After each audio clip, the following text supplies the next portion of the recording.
in the Old Testament, they only had good works and evil works. పాత నిబంధనలో మనం చూసినట్లయితే వాళ్ళకి మంచి క్రియలు ఉన్నాయి, చెడ్డ క్రియలు ఉన్నాయి. In the New Testament, you read about good works, evil works, and in Hebrews 6:1 and Hebrews 9:14, you read about dead works.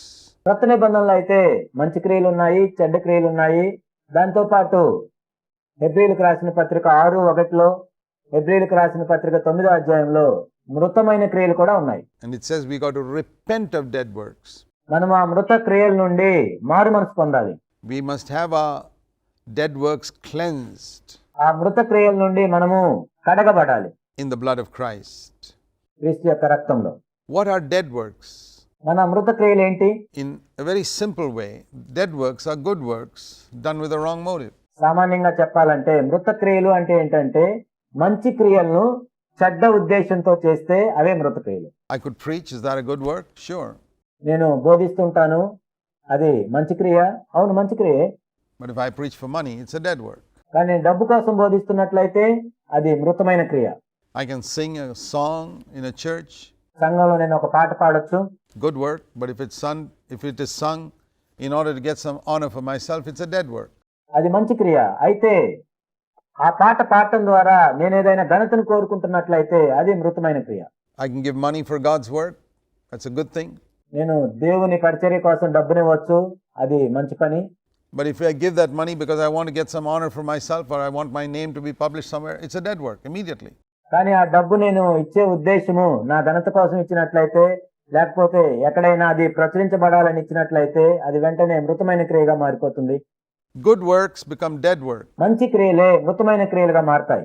Sinful works are already dead. పాప సంబంధమైన క్రియలు అప్పటికే అవి మృతమైన క్రియలు. But the great tragedy is where good works become dead works. కానీ ఇక్కడ గొప్ప విచారమైన సంగతి ఏంటంటే మంచి క్రియలు కూడా మృతమైన క్రియలుగా మారటం.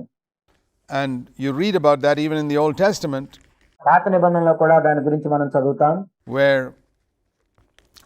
in the book of Exodus, where the Lord spoke to Moses నిర్గమకాండంలో దేవుడు మోషేతో మాట్లాడుతూ ఉన్నాడు concerning the dress of Aaron. అహరోను యొక్క వస్త్రధారణ గురించి. One of the things he said was that Aaron has got to have a plate on his forehead. అహరోను ప్రతిష్ఠిత వస్త్రము గురించి దేవుడు చెప్పింది ఏంటంటే అహరోను నుదిటి మీద ఒక బంగారు రేకు ఉండాలి, saying holy to the Lord.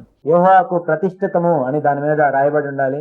And the purpose of that, Exodus 28 and verse 38, దాని ఉద్దేశం ఏంటంటే నిర్గమకాండము 28:38లో మనం చూసినట్లయితే was to take away the sin there is in the holy things పరిశుద్ధమైన విషయాల్లో ఉన్న పాపాన్ని తీసివేయటానికి. that Israel consecrates. ఇశ్రాయేలు ఏవైతే ప్రతిష్ఠించారో వాటిలో నుండి There is sin in the holy things, పరిశుద్ధమైన విషయాల్లో కూడా పాపం ఉంటుంది. and that is dead works. వాటినే మృత క్రియలుగా మనం పిలుస్తాం. So Jesus says, don't just mechanically do something written in scripture, it will be a dead work. యేసుక్రీస్తు ప్రభు ఏం చెప్పారంటే ఏదో వాక్యంలో రాయబడిన మాటలను పట్టుకొని యాంత్రికంగా చేయొద్దు, అది మృతమైన క్రియగా మారుతుంది. You can take a verse of scripture, mechanically obey it, లేఖనాల్లో నుంచి ఒక మాటను తీసుకొని యాంత్రికంగా దానికి ఏదో విధేయ చూపించినట్లయితే, and force other people to obey it mechanically వేరే వాళ్ళని కూడా యాంత్రికంగా దానికి విధేయ చూపించాలని బలవంతం చేసినట్లయితే, according to the letter of the law. ధర్మశాస్త్రాన్ని అక్షరానుసారంగా తీసుకొని 2 Corinthians 3, కొరింథీయులకు రాసిన 2వ పత్రిక 3వ అధ్యాయంలో మనం చూసినట్లయితే I think it's verse 6 says, the letter kills. 6వ వచనంలో ఈ విధంగా తెలియజేయబడింది, అక్షరము చంపును. You can follow the letter of scripture and it will kill.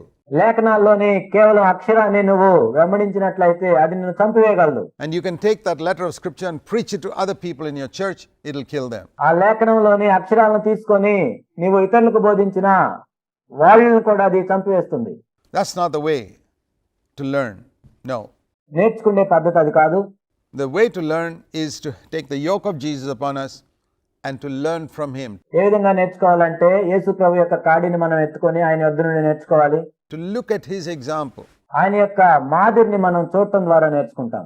So in 2 Corinthians 3, after it says that the letter will kill, till you go to the written letter of the law.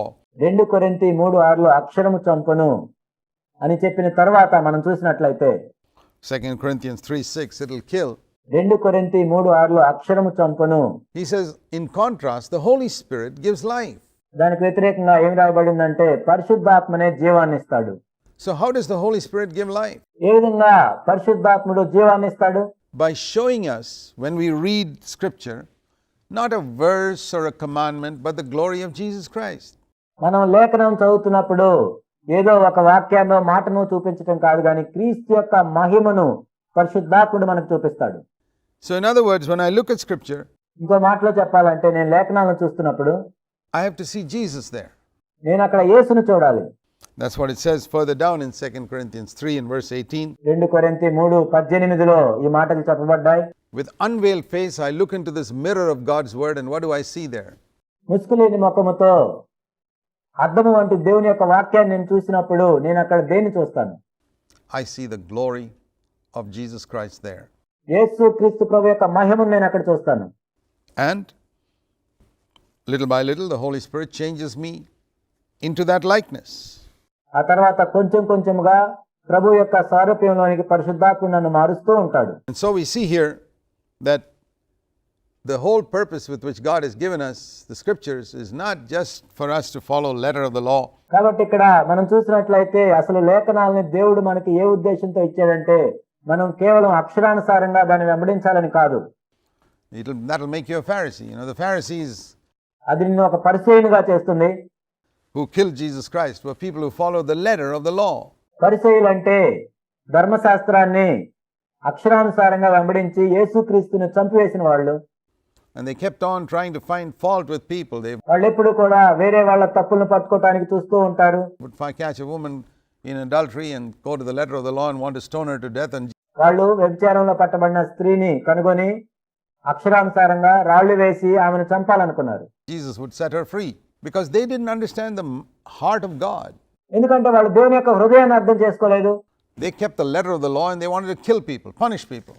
వాళ్ళు ధర్మశాస్త్రమును అక్షరానుసారంగా వెంబడించి మనుషులను చంపివేస్తూ ఉన్నారు, మనుషుల్ని హింసిస్తూ ఉన్నారు. Whereas God was always interested in redeeming people. కానీ దేవుని మనం చూసినట్లయితే ఆయన ఎప్పుడు కూడా మనుషుని విమోచించాలని అనుకుంటాడు. If God sees a man in sin, he wants to save that man. ఒక మనిషి పాపం చేస్తుండగా దేవుడు చూసినప్పుడు ఆ మనిషిని ఆ పాపం నుండి బయటకు తీసుకొని రావాలని దేవుడు అనుకుంటాడు. When the Pharisees saw a man in sin, they were considering which verse to use to put him out of the church. కానీ ఒక వ్యక్తి పాపం చేస్తున్నప్పుడు పరిశీలన చూసినట్లయితే మరి ఇప్పుడు మనం ఏ వచనాన్ని చూపించి అతన్ని సంఘం నుండి బయటకు పంపించచ్చు అనుకుంటారు. So you find there are people like that even today. అలాంటి వారు ఈనాడు కూడా ఉంటారు, మనం చూడొచ్చు. When they see a person in sin, they want to find which verse is there to condemn him. వాళ్ళు ఏదైనా ఒక వ్యక్తి పాపం చేస్తున్నప్పుడు వీళ్ళు చూసినప్పుడు వాళ్ళని ఖండించడానికి ఏ వాక్యాన్ని మనం చూపించాలని చూస్తూ ఉంటారు. Whereas when God sees a man in sin, he wants to see how he can save him. కానీ ఒక మానవుడు పాపం చేస్తున్నప్పుడు దేవుడు చూసినప్పుడు ఆ వ్యక్తిని ఎలా రక్షించాలో దేవుడు చూస్తుంటాడు. So that's an example of how the letter kills, but the Spirit gives life. అక్షరం ఏ విధంగా చంపుతుందో ఆత్మ ఏ విధంగా జీవాన్ని ఇస్తుందో చెప్పడానికి ఇది ఒక ఉదాహరణ. You go to the letter of the law and you'll find a verse to hit somebody on the head with. నీవు వాక్యాన్ని అక్షరానుసారంగా తీసుకొని వేరే వాళ్ళని కొట్టడానికి చూస్తావు. Whereas if you go to the Holy Spirit, he'll show you the glory of Jesus there. కానీ నువ్వు పరిశుద్ధాత్మ దగ్గరికి వెళ్ళినప్పుడు యేసుక్రీస్తు ప్రభు యొక్క మహిమను ఆయన చూపిస్తాడు. And if you want life, you got to see Jesus right through Scripture. నీకు జీవం కావాలంటే లేఖనాల్లో నువ్వు యేసుక్రీస్తు ప్రభువును చూడాలి. And say, Lord, help me to understand your nature. ఓ ప్రభువా, నీ స్వభావం ఏంటో అర్థం చేసుకోవడానికి నాకు సహాయం చేయమని అడగాలి. Learn from me, yoke upon you and learn from me. నా కాడి నీ మీద ఎత్తుకొని నా యొద్ద నుండి నేర్చుకో.